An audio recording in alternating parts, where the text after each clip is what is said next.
Nomor 11. Perhatikan jenis-jenis peta berikut ini. Peta curah hujan, peta jenis tanah, peta topografi.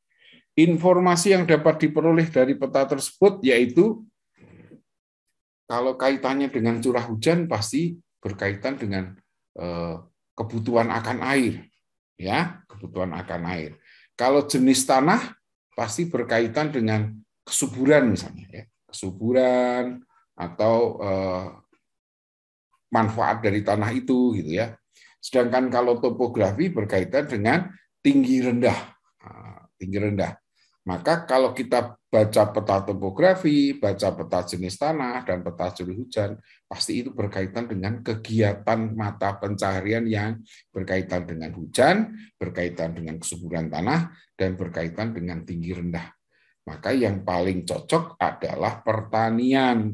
Kalau perdagangan kan nggak dipengaruhi tinggi rendah, nggak dipengaruhi oleh subur atau tidak, nggak dipengaruhi oleh curah hujan. Demikian juga dengan penambangan batu bara, penentuan lokasi industri, maupun pengukuran ketersediaan bahan baku kerajinan, nggak ada hubungannya. Gitu ya. Jadi yang paling tepat adalah C, penentuan pengembangan lokasi pertanian. Nomor 12. Pada daerah tropik, setiap kenaikan tempat 100 meter disertai penurunan suhu sebesar, nah ini yang disebut dengan isoterm ya.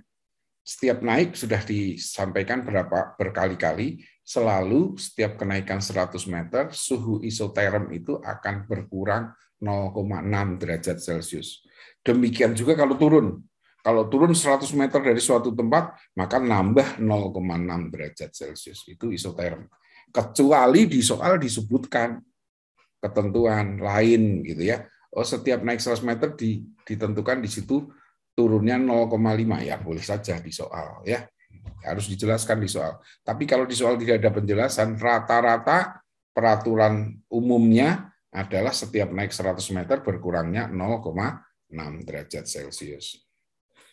13. Beda tinggi antara titik A dengan B adalah 10 meter. Sedangkan skala peta tersebut 1:10.000. Maka sudut lereng antara AB adalah, nah, kemiringan lereng itu didapatkan dari jarak selisih ketinggian dibandingkan jarak sesungguhnya dikalikan 100%. Nah, kalau di situ beda tingginya 10 meter, skala petanya 1:10.000 itu kan, kalau skala peta kan senti ya. Maka 10 meter dibanding dengan skala petanya, kalau 10 meter berarti di petanya 10 meter, maka kalau di jarak sesungguhnya ya harus disamakan dulu skalanya ya. Skalanya dengan satuan skala dengan satuan jarak di peta ya. Kalau jarak petanya ini tidak diketahui, maka ini hanya 10 meter dibanding dengan jarak sungguhnya, katakanlah 10 meter itu sama dengan 1000 cm. 1000 cm dikalikan 10.000 cm, itu sama dengan 10 juta cm. 10 juta cm itu kalau dijadikan meter, menjadi 100.000 meter. Gitu ya. Atau skalanya diubah menjadi meter. 1:10.000 dijadikan 1:100, gitu ya. Maka jarak sesungguhnya 100 kali 10 itu 1000, berarti 10/1000, jarak sesungguhnya kan 1000 tuh, 1000 meter dikalikan 100%, berarti menjadi 10/1000 kali 100%, berarti harusnya 1%. Nah, ini pasti nggak sesuai, ini soal ini pasti belum ada jarak di peta, tuh ya. Karena kalau nggak ada jarak di peta berarti nggak bisa dihitung jarak sesungguhnya. Maka kita ubah saja soalnya menjadi jarak AB di peta 10 cm, katakanlah begitu ya. Kita tambahkan jarak AB di peta 10 cm. Maka, kalau begini bisa dihitung ya. Jadi jarak sesungguhnya berarti menjadi 100.000. 100.000.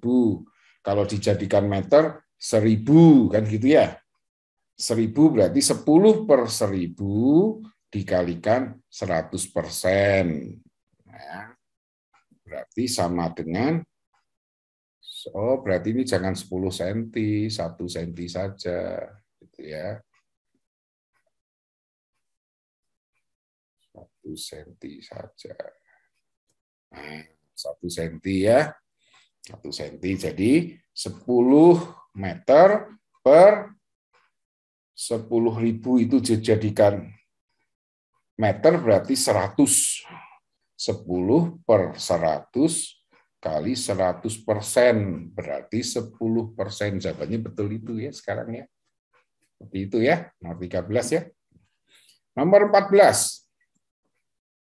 Jika peta berskala 1:50.000, maka perbedaan antara dua kontur adalah, jika peta berskala 1:50.000, maka perbedaan antara dua kontur adalah, ini dimasukkan dalam rumus kontur interval. Rumusnya CI sama dengan 1/2000 kali skala. Sedangkan skalanya diketahui 50.000. Jadi 1/2000 dikalikan 50.000. Berarti sama dengan 25 meter. Gitu ya. Kan 50.000 dibagi 2.000 sama dengan 25. Terakhir nomor 15. Pada klasifikasi iklim Köppen, wilayah iklim AM jenis vegetasinya termasuk, kalau A itu tropis, kan kita tahu A, B, C, D, E. Köppen membagi iklim di permukaan bumi jadi itu ya. A itu tropis, B itu arid atau gurun, C itu sedang laut, D itu sedang darat, E itu iklim dingin atau kutub. Nah, A itu dibagi 3, AF, AM, AW. AF itu iklim hutan hujan tropis, ya, curah hujannya banyak, evergreen, hujan turun sepanjang tahun, ya. Nah, sedangkan AM itu peralihan, A-nya tropis, M-nya middle, peralihan, pertengahan gitu ya. Nah, itu kayak Indonesia di NTT, NTB ya, Maluku itu daerah peralihan. Nah, kemudian tipe yang ketiga AW, A-nya tropis, W-nya winter dry, jadi hujannya turun pada musim panas gitu ya. Nah, justru musim kemarau hujannya dia turun gitu ya. Nah, maka yang cocok untuk AM peralihan ya daerah NTT itu daerah sabana ya, sabana, padang rumput yang diselingi dengan hutan-hutan kecil gitu ya. Begitu ya anak-anak, ini soal yang kita bahas, semoga ini membantu di dalam memahami. Nanti kalau masih tidak jelas boleh WA atau bertanya ke Pak Tri. Sekian, terima kasih, selamat sore.